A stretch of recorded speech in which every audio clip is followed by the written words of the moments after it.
शांत प्रकाश जाटव साहब, आपकी तरफ बहुत सवाल है। इलेक्शन कमीशन आपके कहने पर, जैसा आप कह रहे हैं यानी कि बीजेपी कह रहे हैं, वैसे ही काम कर रहा है। खदशा यहाँ पर राहुल गांधी के जरिए भी जाहिर किया गया है और दूसरा आम आदमी पार्टी के जरिए भी जाहिर किया गया है। दिल्ली इलेक्शन 5 तारीख को वोटिंग, क्या कहेंगे आप?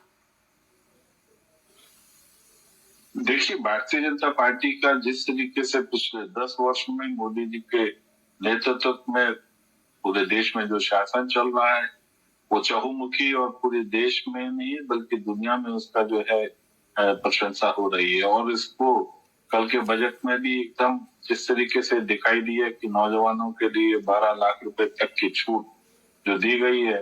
आप देखें ना, 2014 में जब हमने सत्ता ली थी तो उस वक्त में 2.5 लाख रुपए का स्लैब हुआ करता था, आज वो 12 लाख रुपए तक हुआ है। आमदनी भी बढ़ी है, उसमें जो टैक्स कलेक्शन है वो बढ़ा भी है और उसमें छूट लोगों को उसका लाभ भी मिल रहा है। तमाम हमने टैक्स कलेक्शन की, इस कारण से हम देश में लोगों को मुफ्त मकान दे पाए, 80 करोड़ लोगों को हम मुफ्त राशन दे पा रहे हैं। शौचालय हमने 14 करोड़ से ज्यादा बनवाए। देश का इंफ्रास्ट्रक्चर जिस तरीके से हमने स्टैब्लिश किया है, दुनिया भर के लोग भारत में एक अच्छे भविष्य को ध्यान में रखकर के इन्वेस्टमेंट कर रहे हैं। लेकिन इलेक्शन कमीशन चुनने की कमेटी से चीफ जस्टिस को क्यों हटाया गया? राहुल गांधी ने सवाल पूछा। केवल एक ही उनके दिमाग में बात है कि किसी भी सूरत में जो प्रगति हो रही है वो उसमें हम बाधा पहुंचाएं, उसका प्रयास कर रहे हैं। मैं नहीं समझता कि किसी भी व्यक्ति ने, विपक्ष किसी व्यक्ति ने आज तक हमारे किए हुए काम की प्रशंसा की हो। ठीक है, आप विपक्ष में बैठे हैं, मगर आपको अगर कोई काम बेहतर लगता है तो उसके बारे में आप पॉजिटिव तरीके से, उसमें कुछ खामियां हैं आप बताएं ना, मगर आप बेतुकी की बातें करके। जाटव साहब, जो आपने उसूली आबिया गिनाई और विपक्ष आपके किए हुए कामों में कमियां ही निकालता है, इसका जवाब मैं विपक्ष से जरूर लूंगी, लेकिन इसका आंसर दे दीजिए। सीएसी चुनने की कमेटी से चीफ जस्टिस को क्यों हटाया गया? ये पैटर्न क्यों चेंज किया गया? पहले भी तो एक ही इलेक्शन कमीशन थे। हाँ, पहले भी एक ही कमीशन हुआ कर, एक ही जो हमने 3 सेशन के समय में कितने इलेक्शन कमिश्नर हुआ करते थे बताएं। और जिन लोगों को आपने बनाया उनको सबको आपने बहुत बढ़िया बढ़िया ओहदे दिए। तो इस प्रकार की बात कहकर के आप खुद घेरे में आते हैं, क्योंकि ये परंपरा आप लोगों के समय में थी, हमारे समय में कोई परंपरा नहीं है। आप लोग किस तरीके से मशीनरी का, इलेक्शन कमीशन का आपने जिस तरीके भी इस्तेमाल किया, एटलीस्ट वो हमारे समय में नहीं है। यानी कि सरकार इस्तेमाल कर सकती है। माजी में ऐसा हुआ है, आप इस बात की तरफ इशारा कर रहे हैं। उन्होंने किया इसलिए परेशान है। ठीक है सर, एक रिएक्शन दानिश कुरैशी साहब से लेना चाहूंगे। दानिश कुरैशी साहब, चर्चा को आगे बढ़ाऊंगे इसी टॉपिक के साथ। इलेक्शन कमिश्नर का क्या इस्तेमाल किया जा सकता है? जो सत्ताधारी पार्टी होती है वो क्या इस्तेमाल कर सकती है? माजी में ऐसा हुआ, आप कह रहे हैं कि यहाँ पर फेयर इलेक्शन रूल को लेकर इतनी जल्दबाजी क्या थी? क्या किसी तरह का डर है बीजेपी को? इलेक्शन कमीशन के कौन कमिश्नर है, उसकी वजह से चुनाव नहीं जीता जाता, जनता के कारण से चुनाव जीता जाता है।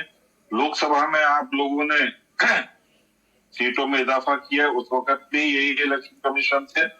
इसलिए इस प्रकार की बात है कि हार का एहसास या हार सामने दिखाई दे रही है तो आप उल जुलूल बातें करना शुरू कर दे, ये सब जो है वो ठीक नहीं है।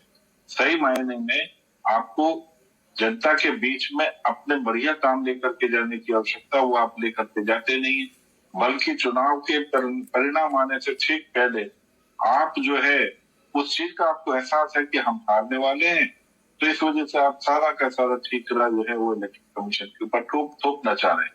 और इसी चीज को हमने देखा, आपने जहां अभी जिस तरीके से बात हो रही है, वोटों का इजाफा हो गया। अरे वोट का इजाफा ऐसे कैसे हो जाएगा? 2% से ज्यादा अगर वोट बढ़ता है तो उसका एक प्रॉपर मेथड है। मगर कुछ भी बोल देना, टीवी पर आ गए और 1 करोड़ वोट बढ़ जाएगा फलानी जगह, बिहार में 1 करोड़ वोट बढ़ जाएगा, महाराष्ट्र में 1 करोड़ वोट बढ़ गया। अरे आपने देखा कि संजय सिंह जी के परिवार के किस तरीके से 3-3 जगह वोट बने हुए थे। उन वोटों को काटने की आवश्यकता थी, बढ़ाने की नहीं। तमाम तरीके से हमने देखा कि एक व्यक्ति का कई जगह पर वोट था, वो हमने नहीं देखा, इलेक्शन कमीशन ने देखा और उसने उसको जिस तरीके से भी सुचारू करना था करा। उसमें भारतीय जनता पार्टी ने वोट बढ़वा दिए तो आदमी भी तो बड़े होंगे।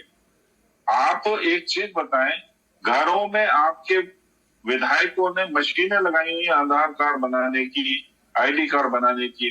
आप फर्जी आईडी कार्ड बना रहे हैं, जो बाहर से जो लोग यहाँ के नागरिक भी नहीं है उनके आईडी कार्ड आपने पकड़ा ना, दिल्ली में स्कैम पकड़ा गया। ठीक है, तो क्या था? इस तरीके से जो आपने गलत तरीके से आईडी कार्ड बना करके लोगों को वोटर लिस्ट में जोड़ा हुआ। लेकिन इंडिया ने जो आंकड़े मैंने गिनाया उसके मुताबिक बहुत ज्यादा तरक्की की है। बेरोजगारी क्यों नहीं कम हो रही है? राहुल गांधी यही पूछ रहे हैं। जब सब कुछ इतना स्मूथ चल रहा है तो रोजगार जो आपने 2 करोड़ नौकरियां देने का हर साल वादा किया था वो क्यों नहीं कंप्लीट हो पा रहा है? शांत प्रकाश जाटव सर, मेरी आवाज सुन पा रहे हैं आप? तो कैसे कैलकुलेट करेंगे कि 2 करोड़ रोज? मैं आपकी आवाज सुन रहा हूँ, आपको आ रही है मेरी आवाज? जी क्लियर है आपकी आवाज। देखिए ये कौन कैसे तय करता है? मैं कह रहा हूँ कि 2 करोड़ रोजगार को कैसे कैलकुलेट करेंगे? आप देखिए आज देश में इतना इंफ्रास्ट्रक्चर एस्टेब्लिश है, तमाम सड़कें बनी है, फ्लाईओवर्स बने हैं, बिल्डिंगें मल्टीस्टोरी बन रही हैं, उनके काम हो रहे हैं। वो कहाँ से वो कोई जिनिया जो है ना वो तो आकर के बना नहीं रहे, वो तो हम ही लोग बना रहे ना, हमारे देश के नागरिक बना रहे, श्रमिक बना रहे हैं, यहाँ के इंजीनियर उसको डिजाइन कर रहे हैं। तमाम हॉस्पिटल अभी बात चल रही थी कि जो है ना आईटी और ये एजुकेशन के बारे में बात करी, तमाम आईटीज हैं, आईएमएस हैं, एम्स खुले हुए हैं, इनमें बच्चे जो काम कर रहे हैं, क्या वो रोजगार नहीं है? आप रोजगार को केवल 2 करोड़ का एक जुमला बना दिया, ऐसे तो नहीं तय होगा ना। आप अपने ही जिस इंस्टीट्यूशन से अभी हम बात कर रहे हैं यहाँ पर आप खुद देखें कि पिछले 10 वर्ष में कितने नए जो है ना बच्चे जो मीडिया के साथ में जुड़े हैं। ऐसा नहीं है, ये बिल्कुल गलत कह रहे हैं कि रोजगार नहीं मिल रहा, रोजगार पूरी तरीके से मिल रहा है और जो बच्चे काबिल हैं उनको रोजगार मिल रहा है। आप ये देखो ना, जिन लोगों ने 25 करोड़ से ज्यादा हमने जो काम किया उसके कारण से गरीब जो है वो गरीबी रेखा से बाहर निकले हैं। तो इस तरीके के काम आप देखो 27 करोड़ नए ईपीएफ रजिस्ट्रेशन 2014 से अभी तक हुए हैं। वो लोग कहाँ से आए? 27 ईपीएफ रजिस्ट्रेशन का मतलब है नए रोजगार, उनका ईपीएफ कटता है। तो ये वो लोग हैं जो ऐसी सैलरी ले रहे हैं जहाँ पर ईपीएफ कट रहा है। इसके अलावा लोग खा रहे पी रहे, उनके लिए खाना प्रोवाइड करने वाले तमाम लोग, फल फ्रूट प्रोवाइड करने वाली तमाम एजेंसियां, तमाम वर्कर्स, तमाम हॉकर्स, ये सब रोजगार कर रहे हैं और इसी को रोजगार कहते हैं। सरकारी नौकरी में नौकरी लगना नौकरी नहीं कहलाता है। नौकरी का रोजगार का मतलब होता है हर क्षेत्र में। अब देखें ना, हर क्षेत्र में बच्चे जो है रोजगार कर रहे हैं, नौजवान रोजगार कर रहे हैं, हर किसी को रोजगार की कोई वो मारामारी नहीं है। तो इस प्रकार की बात। और अभी एक हमारे कांग्रेस के जो साथी हैं वो कह रहे थे कि 80 करोड़ लोगों को आप फ्री राशन दे रहे हैं। आपने उस वक्त में बहुत अच्छा पॉइंट किया कि आप भी तो 2500 रुपए देने के वायदे कर रहे हैं, यानी आप गरीबी रेखा और जिम्मेवारी की बात को आपने समझा। इनफैक्ट क्या है कि अगर सरकार अच्छा टैक्स कलेक्शन करती है, जिस तरीके से हम जीएसटी में 20 लाख करोड़ रुपया जो है हम कलेक्शन कर रहे हैं, उस कलेक्शन के बाद में हम उस पैसे को या तो हम इंफ्रास्ट्रक्चर में लगाएंगे या फिर हम अपने नागरिकों की सुविधा के लिए कुछ ना कुछ ऐसा प्रोवाइड करेंगे जिससे उसको लाभ हो। और वो दिखाई दिया इस बजट में, हम लोग देख पा रहे हैं वो रोजगार जो जिन लोगों के बड़े नौजवान बच्चों के, उसके लिए तमाम तरीके के विकल्प हैं। ठीक है, शांत प्रकाश जाटव साहब, आपने कहा कि इस सेक्टर को नहीं गिना जा रहा है जहाँ पर रोड तामीर हो रहे हैं, यहाँ पर भी जो मजदूर काम कर रहे हैं वो भी एक रोजगार का साधन है। लेकिन हमने ये भी तस्वीरें आसिफ साहब, दिल्ली में क्या सभी जितने भी लोग हैं क्या सरकारी नौकरी में या प्राइवेट सेक्टर में जाकर के नौकरियां कर रहे? क्या दिल्ली में रेहड़ी पटरियां नहीं लगती? या आप उसको रोजगार से मुक्त करके आप उनको अपमानित करना चाह रही हैं?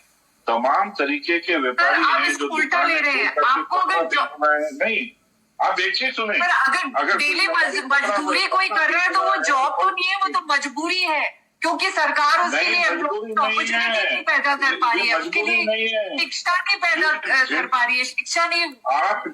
ये किस तरह का आर्ग्यूमेंट है? I am very sorry to say. वही लोग पी रहे हैं, आपने इन्हीं को बहकाया।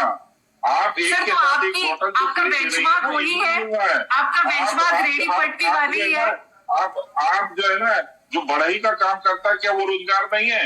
क्या कोई सफेदी का काम करता है वो रोजगार प्राइवेट नहीं है? Sector, IT sector, finance sector, ये होते हैं जॉब। सबको, अरे भैया ये भी रोजगार है, ये रोजगार नहीं है।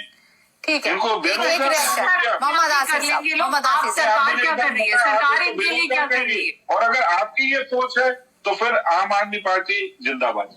मैं तो ये मान करके चल रहा हूँ कि आम आदमी पार्टी के जो वक्ता यहाँ पर बैठ जाते हैं वो बिल्कुल बेसिर पैर की बात करने के लिए बैठते हैं, झूठे आंकड़े पेश करने की बात करते हैं, आटे में नमक में आटा कर रहे हैं, और कभी यमुना में अमोनिया, अमोनिया में यमुना। क्या बात कर दी? आप लोगों के पास में कोई और विषय ही नहीं रह गया। बहुत बुरी हालत है आपकी सारी हरकतों को दिल्ली की जनता ने। चलिए दिल्ली की आवाम को तय करने देते हैं कि 5 तारीख को कोई दिल्ली की आवाम किस पार्टी को वोट कास्ट करेगी, ये दिल्ली की आवाम पर छोड़ देते हैं।